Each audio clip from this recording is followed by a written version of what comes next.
देवघरात शिवलिंग असावे की नाही? देवघरात महादेवांचा फोटो ठेवला तर चालतो का? जर शिवलिंग देवघरात ठेवायचं असेल तर त्याला नाग आणि नंदी असावा की नाही?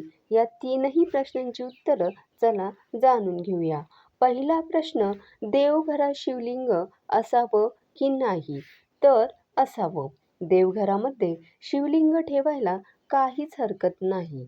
पण त्याबाबतच्या नियमांचं मात्र पालन व्हावं. नंबर 2, देवघरात महादेवांचा फोटो असावा की नाही? तर शास्त्र असं सांगतं की देवघरामध्ये महादेवांचा फोटो ठेवू नये. महादेवांची पिंड चालेल, पण महादेवांचा फोटो चालत नाही. आणि प्रश्न नंबर 3, महादेवांची जी पिंड आपण देवघरात ठेवणार आहोत, त्याला नंदी आणि नाग असावा की नाही?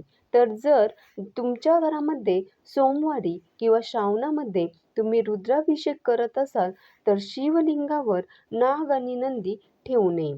पण जर तुम्ही रुद्राभिषेक करणार नसाल तर तुम्ही शिवलिंगावर नाग आणि नंदी ठेवू शकता.